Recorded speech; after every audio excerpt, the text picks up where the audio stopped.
Good evening and welcome to the Capitol Report on NTD Television. Coming up, the Supreme Court making a decision on the Alien Enemies Act case, what it means for the Trump administration's deportation efforts.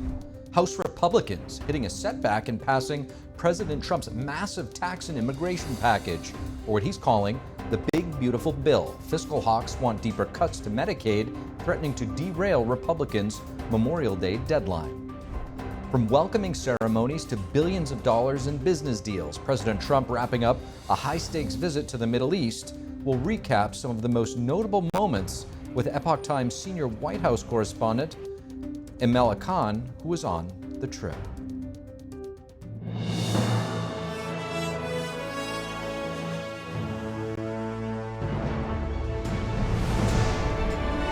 This is Capitol Report, live from our global headquarters in our nation's capital.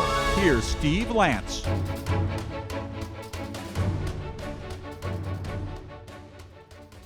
And welcome to the Capitol Report. I'm Steve Lance. Joining us now is NTD's Iris Tao to recap what happened today in the high-stakes meeting in the Oval Office with the South African president. Truly respected man in many, many circles, and in some circles he's considered a little controversial. While the two leaders first started talking about trade and golfing, the Wednesday meeting got somewhat contentious as President Trump confronted South African President Cyril Ramaphosa with what he calls evidence showing mass killings of white South African farmers. Turn the lights down and just put this on. It's right behind you, Johan. There's nothing this parliament can do with or without you. People are going to occupy land. Massive video showing an opposition party leader in South Africa chanting phrases like "kill the white farmer" and "take their land." Ramaphosa first laughed, but then looked uncomfortable while quietly watching. Death, death, death. Horrible death. President Trump, holding up printed pictures, further accuses the South African government of taking people's land away and in some cases killing them. But the African president pushed back, saying remarks in the video are not their official government policy and that high crime rate in South Africa affects both white and black citizens. What you saw, the speeches that were being made, one, that is not government policy. Nobody can take land. While Ramaphosa, on his way out of the White House, called their meeting today a great success and says their two countries will keep on talking, it's unclear if President Trump has changed his views about the country.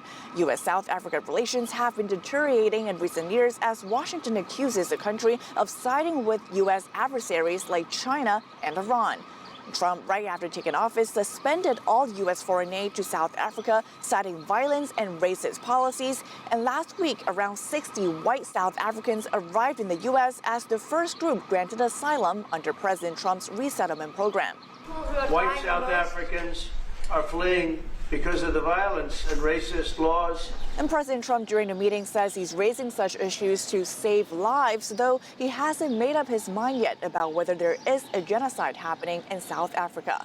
The U.S. has refused to attend the G20 meetings this year in South Africa, but President Ramaphosa invited Trump again today, though it's unclear if Trump will change his mind. Reporting from the White House, Iris Tao, NTD News. House Republican leadership meeting with President Trump at the White House earlier today to discuss the reconciliation package. This also dubbed as the One Big Beautiful Bill. Speaker Mike Johnson wanting to put it to a vote as soon as possible ahead of a self-imposed Memorial Day deadline. Our Washington correspondent Louise Martinez is here in studio to break it all down for us. Good evening, Louise. You were up on the Hill all day today. First of all, tell us, why is there some sort of rush here? There's a lot of energy on Capitol Hill scrambling. And why do you think we're seeing this big push before Memorial Day? Well, you mentioned it. It's a self-imposed deadline. The real concrete deadline is the beginning of August, because we know the Treasury also already told House Republicans that by August, the United States will reach its debt ceiling, won't be able to borrow any more money, so it will default on debts going forward. So before the beginning of August, Congress has to lift that debt ceiling. And in this One Big Beautiful Bill, they're lifting the debt ceiling by $4 to $5 trillion. So that's the rush. The concrete deadline is the beginning of August. Then you have the Senate that has self-imposed deadline of July 4th to pass whatever version they get from the House, and of course the House Memorial Day deadline, because if they don't pass it before the end of this week, then next week there's a recess, so it pushes everything farther away, complicates things for that concrete August deadline. So I think a lot of folks, including myself, are wondering, we see some of the big names, some of, President Trump will occasionally call certain people out for grandstanding. One of those people is Thomas Massie. But they're more than that. There's more holdouts. Who are they, and what are some of their demands? President Trump also called out Congressman Mike Lawler from New York, and he argued that if Mike Lawler was scared of losing his district, then he doesn't know the district as well as he should. And the holdouts are two. There are two camps. One, we have Republicans in blue states. So that's Mike Lawler, Nick LaLota, the New York Republicans, the California Republicans. And then you have fiscal conservatives in red states. And those are House Freedom Caucus. That's Chip Roy, that's Congressman Andy Harris. Of course, we also have Thomas Massie, not House Freedom Caucus, but a fiscal hawk who is a no on this reconciliation bill thus far. So for the Republicans in blue states, they wanted to see the state and local taxes deduction cap increase. They managed that last night.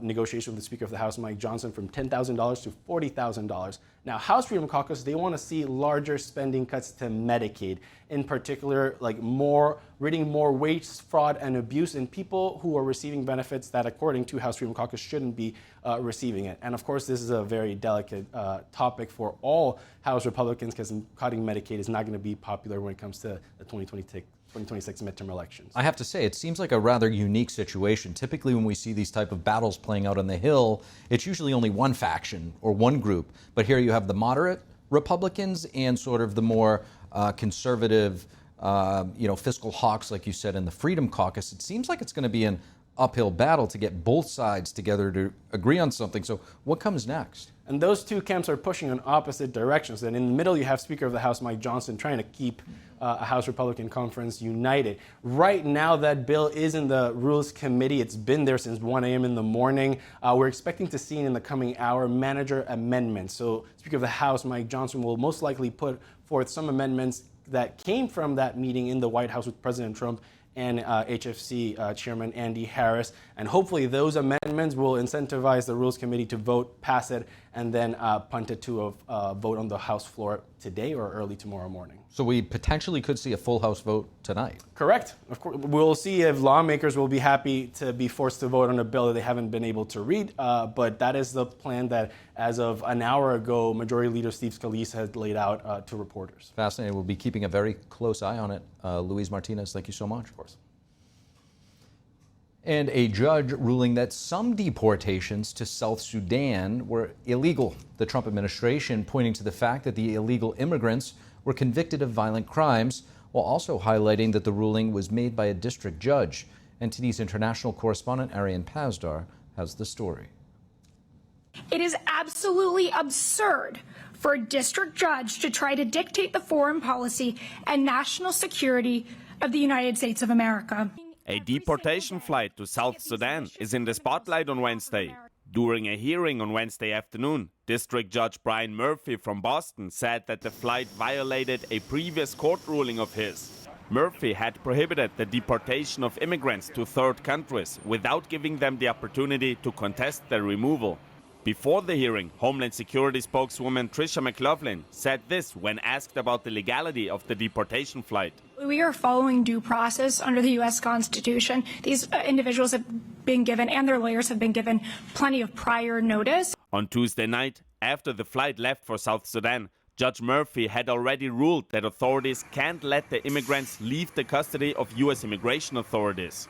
According to the judge, authorities could follow that ruling in various ways. For example, by holding the immigrants on the plane in South Sudan. Murphy said, "I'm not going to limit Homeland Security on where they hold them. If they want to turn the plane around, they can." During Wednesday's hearing, a Trump administration official said the immigrants were currently sitting on a plane, but did not say in which country. McLaughlin defended the deportations, pointing to the criminal convictions of the 8 individuals. No country on earth wanted to accept them because their crimes are so uniquely monstrous and barbaric. Every single one of them was convicted of a heinous crime: murder, rape, child rape, rape of a mentally and physically handicapped victim. Now, McLaughlin didn't confirm whether South Sudan was actually the ultimate destination of these 8 individuals, suggesting it could also just be a stop. And in terms of their nationalities, lawyers for immigrants said that the Trump administration started deporting individuals from Myanmar and from Vietnam to South Sudan. Ariane Pastar, NTD News. The Trump administration is working to eliminate DEI programs in the federal government. A House committee today delving into the practices of these initiatives in American education. NTD's Sam Wong has more. It's a philosophical roots nourished in the seedbed of Marxism. DEI states that our surrounding social construct determines our destiny. Not effort, tenacity, grit, dreams, or character, but instead our ancestry, history, and color. A Wednesday hearing at the House Subcommittee on Higher Education and Workforce Development examined the implications of diversity, equity, and inclusion programs, otherwise known as DEI. Supporters suggested that opposition to DEI is politically motivated. Politicized attacks on DEI are largely informed by anecdotes and small numbers of reported wrongdoings on a relatively tiny number of campuses. While critics say the policy undermines merit and puts group identity above all else. It teaches that all social ills can be traced to an oppressor, a segment of people in which prejudice and hatred is always justified. I had dinner last night. Since day one of his second term in office, President Trump has been working to eliminate DEI mandates in the federal government. The administration is also pressuring major universities, telling them they have to either roll back those programs or lose federal funding. But some schools have yet to comply with that policy.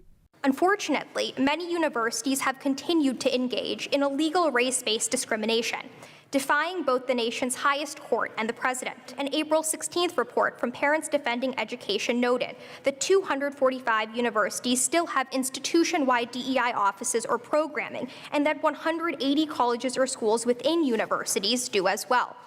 Outside of government and education, DEI programs are embedded across the private sector, which some experts say is eroding the standard of their professions.